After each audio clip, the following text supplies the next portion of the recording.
이렇게 귀한 자리에 초청해 주신 새생명선교회 또 우리 강준민 목사님, 또 먼 곳에서 이곳에 와주신 여러분들 한 분 한 분 참 감사를 드립니다. 저는 지금 KCM USA에 박희민 목사님이 세우신 단체입니다. 거기서 박희민 목사님을 이어서 이사장으로 봉직하고 있습니다.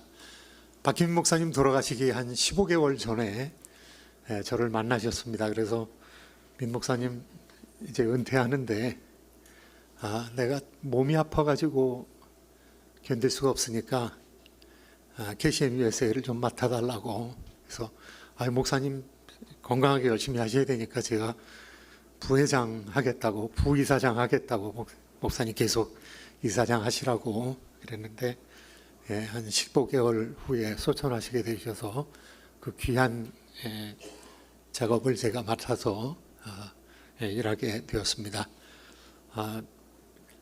글쎄 저는 다 만들어진 교회에 18년 정도 되는 교회에 와서 사역을 했기 때문에 이미 주어진 기존 교회에서 어떻게 사역을 발전시켜 나가느냐 하는 것이 이제 저한테 사명이었기 때문에 이렇게 아주 어려운 상황에서 소규모 교회에서 올라오셔야 되는 목사님한테는 금방 맞지 않을 수도 있습니다. 그래서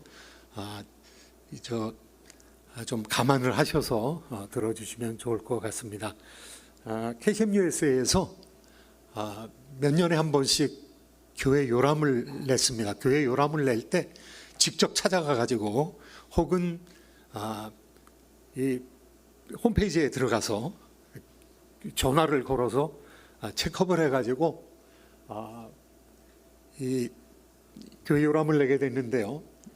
2021년 집계로 볼 때 교회 중 그 이전보다 5개 중 교회가 한 곳이 없어졌다는 사실을 발견하게 되었습니다. 이민교회가 얼마나 어려운지. 3,514개 교회였었는데 2022년에 나온 책에 의하면 2,798개 교회로 20%가 658교회가 감소되었습니다. 물론 이제 지금은 팬데믹이 끝나고 교회가 많이 부흥성장한 교회가 있겠지만은 그 당시에는 없어지는 교회가 상당히 많았습니다. 이건 이민교회의 위기라고 할 수가 있죠.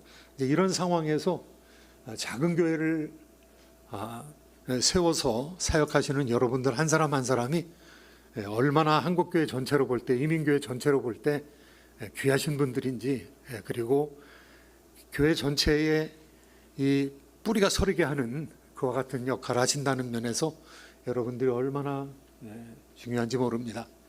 제가 신학교에 퇴임하고 나서 신학교에서 지금 2강좌를 월요일, 화요일 이렇게 강의하면서 신학교를 보면 신학교에 오는 사람들이 점점 줄어듭니다. 제가 아주사 신학교에서 한 10여 년 동안 강의를 월요일마다 계속 해왔는데요. 처음에는 막 30명씩 되는 학생들이 있었습니다. 그런데 지금 제가 이제 오늘 저녁에도 예배와 윤리라는 과목으로 4시간 동안 강의를 해야 되는데 4명입니다. 4명이 줌으로 들어와서 하고 있습니다. 그러니까 신학생들이 굉장히 이제 사라져버리게 된 거죠. 제가 화요일 날 내일 아침에는 미주장신에 가서 강의를 합니다.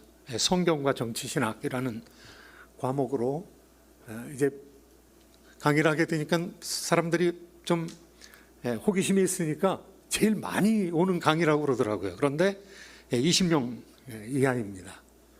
그리고 그 중에서 반은 외국에서 들어오는 비대면 학생들이고요.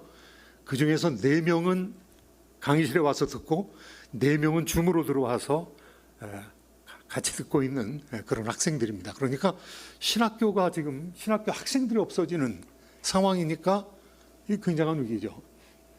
그리고 있는 교단도 여러 가지 문제로 인해서 분열되는 교단이 약화되는 그런 상황에 있고요. 또 반기독교적인 패러다임이 증대되면서 복음이 아니라 복음을 대체하는 유사복음들이 캘리포니아에 특히 많이 왕성하게 일어나는 그런 상황에 있습니다.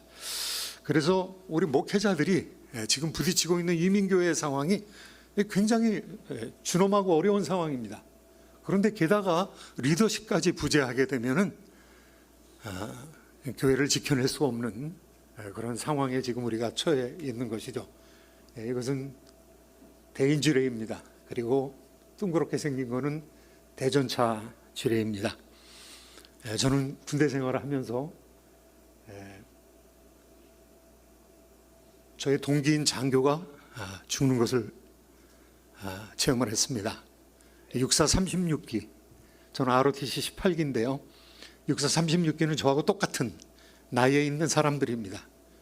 그런데 그 장교가 수색정찰을 나가가지고 지뢰를 밟았습니다. 옆에 있는 지뢰, 자그마한 대인 지뢰, M16A1 N-Type Personal Mine. 저걸 밟았어요. 저거 밟으면은 저기 한 2m 정도 떠오릅니다. 그리고 공중에서 폭파가 됩니다. 근데 소대장이 수색대원들을 데리고 들어가서 소대장이 밟았습니다. 소대장이 죽었습니다. 지휘자가 죽게 된 것이죠. 그 소대가 어떻게 됐겠습니까? 도저히 사기가 떨어져가지고 리드를 할 수가 없는 그런 상황에 처하게 된 거죠. 매복을 들어갔다가 지뢰밭에서 매복을 펼쳤습니다. 그리고 크레모를 깔다가 한 사람이 지뢰를 밟았습니다. 그리고 그 사람 들쫓기 위해서 들어갔던 사람이 또 지뢰를 밟았습니다. 그래서 8명의 병사하고 장교 1명하고 9명이 들어갔다가 2명이 지뢰를 밟았습니다. 그 사람을 털털고 나오는 그 소대장, 그 다음 날에 그 소대장과 같이 밥을 먹었습니다. 도저히 할 수 없다. 도저히 나 소대장으로서 사역을 할 수 없다고 그렇게 얘기를 하더라고요. 그런데 목회 현장에서 지뢰가 너무 많습니다. 이 지뢰를 잘 우리가 참 발견을 하고, 심지어는 그 지뢰가, 저기 나오는 지뢰는 전부 우리가 깐 지뢰입니다. 그리고 지뢰지대를 인수인계합니다. 저기 지뢰가 묻혀 있고 지도 있어. 지도 잘 보고 알겠지? 그리고 이제 교체를 합니다. 그러다가 한 10년 정도 지나가면 저기 지뢰가 있대. 그리고 지도는 어디 있는지 모르겠는데. 그러면 우리가 심어놓고 우리가 지뢰지대가 어딘지 모르게 되는 거죠. 그런데 교회에도 사실 지뢰지대가 얼마나 많은지 몰라요. 가리면은 피할 수 있는 거를 그냥 걸어가다가 밟게 되는 경우가 얼마나 많은지 모릅니다. 저는 예수님 믿은 것이 1975년입니다. 고3 때 믿었습니다. 그리고 대학 생활 내내 교회 생활 열심히 하고 아직도 세계관이 바뀌질 않아가지고 내가 이제 소대장으로 나가야 되니까 내가 뭔가 리더십을 키워야 된다 그래가지고 대망이라는 소설을 봤습니다. 그래서 대망이라는 소설을 보고 거기서 좀 뭔가 리더십을 얻을 수 있지 않을까 25권을 다 봤습니다. 재밌게 봤습니다. 그리고 거기 나온 사람처럼 해야지, 독국가와 이에야스처럼 해야지. 그런데 독국가와 이에야스하고 예수님하고 이거 완전 다르잖아요. 실제로 이게 내가 맞지 않는 옷을 입었다는 사실을 그대로 깨닫게 되었습니다. 제가 지휘를 잘못했을 때 저희 소대원들이 막 기뻐하는 것을 보면서 제가 놀랐어요. 이건 내 지도력이 아닌데. 거기 이제 수색 소대하고 이렇게 일반 소대하고 같이 밥을 먹으니까 항상 눌려 있습니다. 항상 눌려 있는데 제가 1년은 일반 소총중대에 있다가 1년은 수색중대로 이제 전근을 가게 됐는데요. 항상 취사장이 고참인데 취사장 고참이 항상 눌려 있는 겁니다. 수색대들이 와가지고 이병이 병장 주방장한테 반말한다는 거예요. 그 얘기를 저한테요. 그래서 어떤 날인가 내가 화가 나가지고, 야, 그놈들 밥 해주지 마라. 너는 오늘 저녁 12시까지 밥 해주면 너는 나한테 죽는다. 그랬는데 쟤는 화가 나가지고 그러는데 소대원들은 막 박수를 치고 좋아하는 거예요. 소대원들은 소대장이 자기들을 사랑한다는 생각을 가졌던 거죠. 이거는 무슨 리더십도 아니고 내가 욕하면서 푸념을 했는데 그거 가지고 막 기뻐하는 걸 보니까, 야, 이게 뭐 도대체 리더십이 뭔가라는 생각이 들더라고요. 사병들은 제가 생각해 주는 것 때문에 위로는 받았지만은, 그러나 저는 중대장님한테 되게 혼났습니다. 저녁 때 되니까, 야, 민중이, 너 왜 밥 안 해줘? 걔네들 전방에서 비무장지대에서 작전하는 애들인데 왜? 좀 그럴 일이 있습니다. 우리 애들이 전부 기가 죽고 이래가지고 제가 그렇게 명령을 내렸습니다. 조금 있다가 밥 할 겁니다. 그래서 뭐 밥은 12시 되기 전에 해 먹였습니다. 그렇지만은 소대원들의 마음은 제가 사로잡을 수가 있었어요. 제가 중대장한테는 혼났지만, 그런데 뭐 맨날 중대장을 받을 수는 없지 않습니까? 저도 중대장님 마음에 드는 소대장이 돼야 되니까요. 아무튼 이 지휘에 대한 여러 가지 상황 속에서 지도력이라는 게 무엇인가 배우게 되었습니다. 목회 현장에서 많은 목회자들이 치우쳐서 지뢰를 밟는 것을 보았습니다. 저하고 아주 친한 목사님이 불륜으로 무너지는 걸 보았습니다. 뭐 너무 미국에서 유명한 목사님도 그렇게 되는 것을 보았습니다.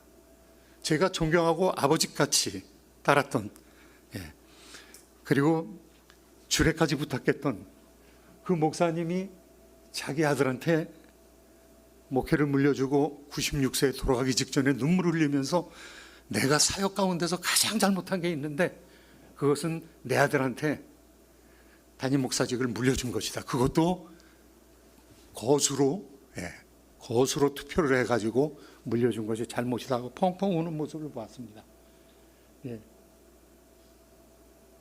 문제는 그 교회가 그렇게 리더십 체인지를 하고 난 다음에 3분의 1로 줄어들었다는 데 있습니다. 목회자가 또한 요즘에는 정치적인 이데올로기로 무장이 되어가지고 저 사람이 정치가인가 아니면 목회자인가 알 수가 없을 정도로 되어 있는 사람들이 있습니다. 어떤 교회는 전라도 교회가 됐고요, 어떤 교회는 경상도 교회가 됐습니다. 정치적인 스펙트럼에 의해서, 아니 복음을 그거보다 훨씬 더 높은 상황인데 복음을 화평케 하는 자로서 복음이 되어야 되는데 그렇지 못하는 상황이 많은 거죠. 미숙한 리더십이 여러 가지로 목회를 그르치는 경우가 얼마나 많은지 모르겠습니다. 어떻게 균형을 잡고 위기를 탈피해야 될까? 그 다음에 지뢰는 어떻게 하면 밟지 않을 수 있을까? 근데 지뢰밭을 돌아다니면 지뢰 위에다가 자갈을 올려놓는 경우는 거의 없습니다. 그러니까 돌만 밟고 다니면은 충분히 지뢰밭을 뚫고 나갈 수가 있습니다. 그리고 지뢰지대 지도를 보면 더 잘할 수가 있죠. 인수인계를 잘 바르면 더 잘할 수가 있죠. 그런 것처럼 예수님께서는 우리가 목회 잘할 수 있도록, 또 지뢰밭을 피해갈 수 있도록 저희들에게 균형 감각을 요구하고 있고 가르쳐주고 계십니다. 그리스도와 관계가 잘 돼 있으면, 그리스도의 말씀을 따라서 가게 되면 그리스도와 문화, 이 두 가지 양측면을 가지고 우리가 생활하게 되죠. 세상과의 관련성, 세상을 잘 이해하고 세상에 속지는 않아야 되죠. 내가 하나님 앞에 어떤 소명을 받았는가, 목회자로서 자기 정체성과 그리고 상황적인 적실성을 어떻게 유지할 수 있을 것인가. 엉뚱한 일 안 하고 어떻게 하면은 상황에 잘 적응해서 그 상황에서 목회를 할 수가 있는가. 뭐 저 같으면은 18년 동안 잘 목사님이 목회를 해오셨어요. 고 정상호 목사님이 18년 동안 잘 목회를 해오셨는데, 그 목회를 제가 이어받았는데 목사님 얘기하시더라고요. 야, 내가 18년 동안 했는데 사랑의 교회하고 거의 비슷한 시간이 생겼다. 그런데 사랑의 교회에서 오정현 목사님이 목회를 잘하셨는데 그 이유는 제자 훈련을 잘하신 것 같다. 그러니까 훈련 목회를 해야 되는데 나는 내가 훈련을 받아본 적이 없다. 그래서 신방과 메시지로만 나는 승부를 걸었는데 당신은 토론하는 문화를 익혔으니까 한번 성도들을 견고하게 세워줄 수 있도록 제자 훈련을 잘하고 또 뭐 사역 훈련도 하고 프로그램을 통해서 성도들을 견고하게 세우는 게 좋지 않겠냐, 그대로 받아들였습니다. 그리고 선교 잘했으면 좋겠다. 선배들의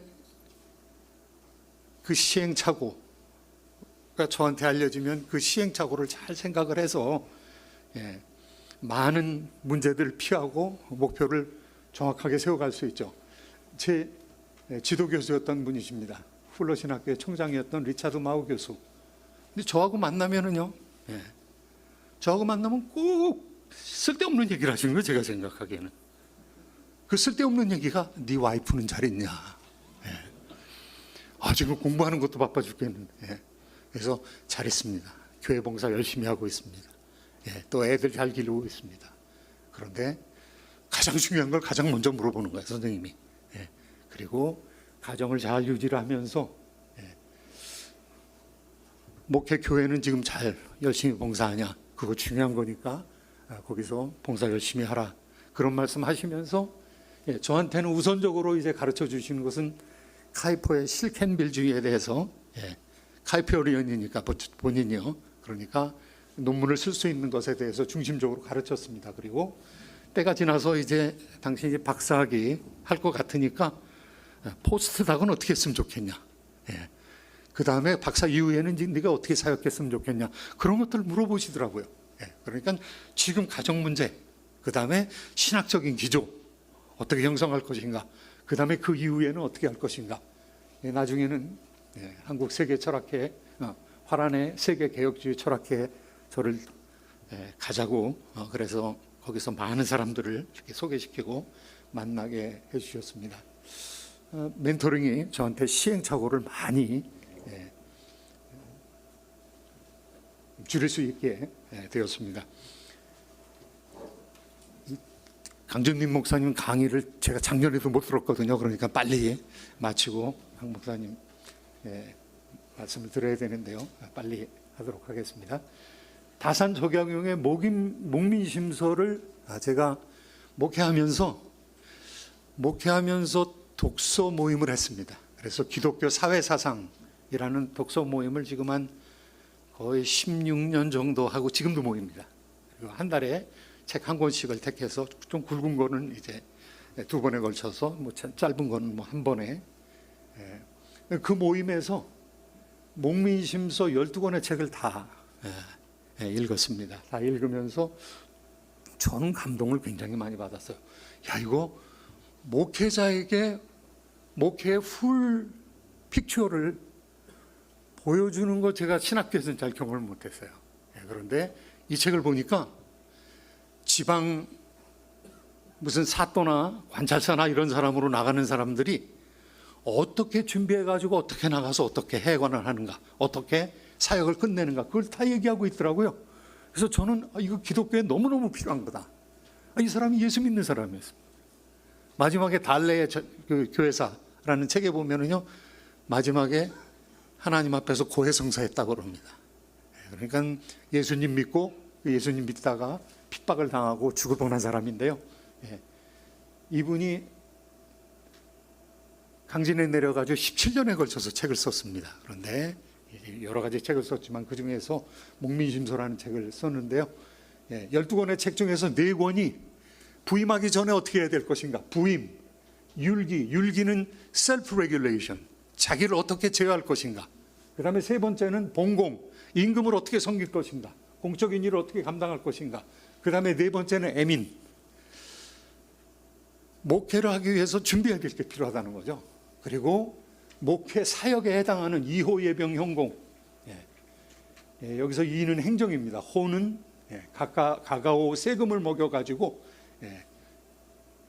예산을 세우는 것이죠. 예는 교육입니다. 병은 전쟁입니다. 그 다음에 형, 어떻게 치료할 것인가. 공은 공사를 어떻게 할 것인가, 부역을 어떻게 시킬 것인가 하는 것인데, 기독교적으로 전부 우리 목회자가 해야 될 일 굉장히 여러 가지인데 행정도 해야죠. 그 다음에 헌금을 잘 받아가지고 교구를 잘 관리를 해야죠. 그 다음에 교육 잘 시켜야죠. 그 다음에 영적인 존재. 그 다음에 잘못했을 때 치리해야 되잖아요. 치리. 치리. 그 다음에 전도해야 되잖아요. 공사를 해야 되는데 건축도 해야 되고요. 선교관도 세워야 되고요. 그 다음에 진앙, 해관. 진앙이라는 것은 황폐하게 된 사람들을 어떻게 도울 것인가, 구제를 의미합니다. 그 다음에 해관, 퇴임을 어떻게 할 것인가. 이런 것들이 저한테 굉장히 목회하는 데 도움을 주었습니다. 그래서 목양을 위한 도움은 이게 목회가 한계가 있는 거구나. 죽을 때까지 하는 게 아니구나. 부임하는 시간이 있고 해관하는 시간, 퇴임해야 될 시간이 있구나. 그러니까 시작하면서 제가 저 책을 읽으면서 떠날 때가 있구나. 떠날 준비를 했습니다. 거의 초반부터 제 후임자를 위해서 기도를 했습니다. 제가 그만둘 거기 때문에요. 그리고 얼마 안 가서 법을 세워서 제가 65세에 물러날 것을 교회의 정관으로 만들었습니다. 그러니까 65세에 이르기 한 5년 전부터 제가 떠날 것을 예비해서 미리미리 사역을 감당할 수가 있었죠. 청지기 사명, 나를 보내신 이가 누군가.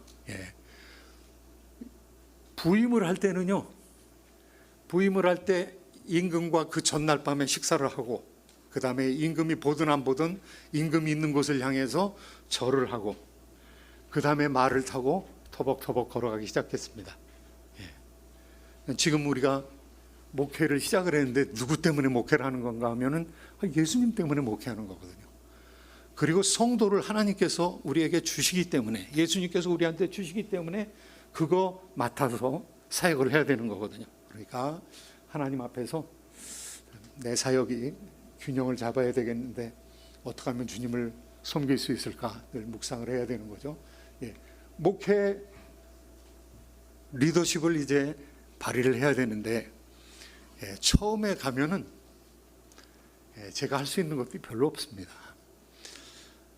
저를 데리러 나온 소대원들이 있었습니다.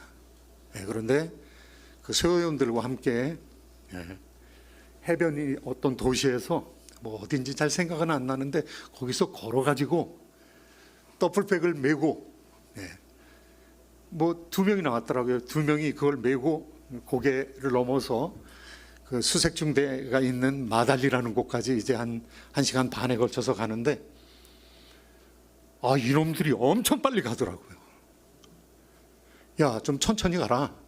천천히 가라. 그런데 계속 한 녀석은 더블백을 메고 거의 뭐 뛰듯이 그렇게 가더라고요.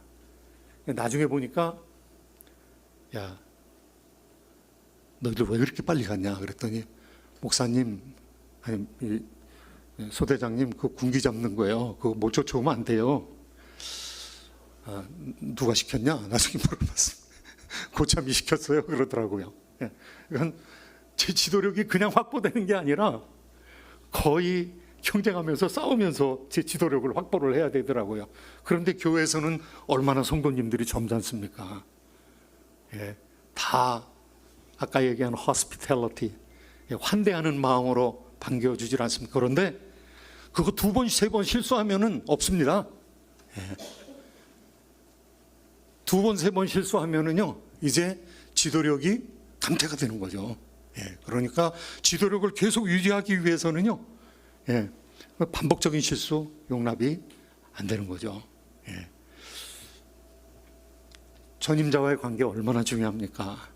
그런데 뭐 저한테 전임자는 아버지 같은 분이셨기 때문에 정상 목사님 유학할 때 10년 동안 저희 아내 취직시켜주고 교회 사무실에 있게 해주고, 야, 교회 사무실 오랫동안 하는 게 좋으니까 애도 와서 데리고 키워라. 그래서 플레이펜에다가 저희 아들을 거기다가 아들 이름을 컬크라고 지었어요. 컬크가 교회입니다. 아들을 거기서 길렀어요. 근데 그 아들이 이제 얼마 전에 결혼을 했습니다만은 전임자와의 관계 굉장히 중요하죠. 아버님과 같은 분이시니까 인위적으로 흔적을 지우려고 하지 말라. 전임자를 사랑한 성도에게 상처를 주지 말라. 전임자의 축복을 받도록 최선을 다하라. 전임자의 자랑감 즐거움이 되라. 전임자의 후광을 덧입으라. 네. 근데 뭐 목사님 너무 좋으신 분이니까 프로그램을 하러 저기 하일랜드 스프링스라는 곳에 갔습니다. 목사님하고 저하고 같이 잠을 잤어요. 목사님 저 코 많이 골죠 그랬더니 좀 고네 그러더라고요. 거기서 제가 사적인 얘기를 목사님한테 했어요. 목사님이 저를 목회 경험이 전혀 없는 사람, 교수로 있던 사람을 불러주셨으니까 목사님 제가 목사님한테 개인적으로 너무 고맙고 잘하겠습니다. 그리고 목사님하고 저하고 관계가 틀어질 것 같으면 제가 그만두겠습니다. 그랬더니 정 목사님이 청색을 하시면서 하시는 말씀이 목사님 이 교회는 정 목사 교회가 아니야. 이 교회는 예수님의 교회야. 그러니까 내가 자네를 절대로 괴롭히지 않을 거야. 그렇게 말씀을 하시더라고요. 그런데 정말 4년 동안 살아 계시면서 계속 저한테 잘해 주셨습니다. 한 번도 설교를 잘못했다고 그런 적이 없어요.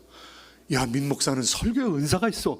제가 다 저 자신을 잘 아는데 뭐 너무 두려워가지고 설교하는 게 너무 두려워가지고 9장씩 강의하듯이 써가지고 읽는 걸 잘 아시는데 40년 동안 목회하신 분이 저한테 설교에 은사가 있다고 그러니까 얼마나 참 감사하기도 하고 죄송하기도 하고 그렇습니까?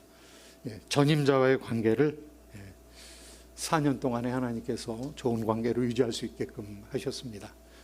전임자, 보이는 전임자한테 잘해야죠. 그리고 보이지 않는 하나님한테 잘하는 것도 중요하지만 보이는 전임자한테 사랑을 받지 못하면 어떡하겠습니까? 두 번째는 하나님과 그리스도가 왕이시다. 예수님께서 우리를 세우신 것이니까요. 예수님 앞에 내가 어떻게 해야 될 것인가? 예수님 머리신데 책임지시는 분이시고 방어해 주시는 분이시고 또 채워주시는 분이시고 예수님 모습 뭐 여러분 너무너무 잘 아십니다. 섬기는 자로서 우리 가운데 와 계시고요. 그리고 이런 사역을 어떻게 지금 성도를 위해서 불리움을 받았으니까요. 성도를 위해서 어떻게 사역을 계획할까? 한 1년 동안 저한테 목사님이 마음껏 해보라고 마음껏 계획해보라고 그렇게 원로 목사님 말씀을 하셨어요. 그래서 거기 남아있는 교역자들 뭐 원로 목사님과 함께 사역하던 목사님 거의 안 바꾸고 교역자들 거의 안 바꾸고 그 사람들하고 전략회의를 했습니다. 어떻게 하면은 우리 교회가 이 지역사회에서 비교 우위를 가질 수 있는 교회가 될 수 있을까? 다른 교회도 다 훌륭한데 우리가 가진 비교 우위가 뭘까? 목사님 공부 많이 하셨잖아요. 또 원로 목사님은 제자 목회하라고 그러시잖아요.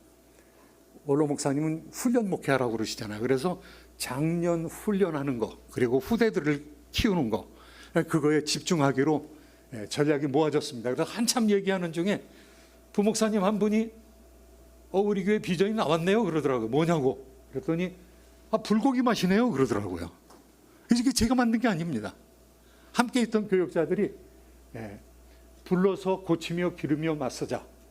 불러서 고치고 기르며 맞서자. 이거 불고기 맛이네요. 그래서 단어를 만들었습니다. CHMC가 충현 선교교회인데요. 충현 미션 철치. 그래서 calling, healing, maturing and confronting. 이거 불고기 맛 비전으로 하자. 그리고 예배, 선교 양육, 그 다음에 불러서 고치고 기르며 맞선다. 거기에 따른 프로그램 8개 내지 12개 이런 것들을 만들어 가지고요. 너무 성도님들을 이끌어가면은 양들이 지치고 잘못될 수가 있으니까 천천히 하나 만들고 2년 기다렸다 또 하나 만들고 괜찮을 때 또 하나 만들고 이래가지고 여러 사역을 훈련 사역을 14년 만에 천천히 완비할 수가 있었고요. 나머지 6년, 20년 제가 목회하는 가운데 21년 목회하는데 한 7년 정도는 이제 업그레이드하는 그런 일을 했고요.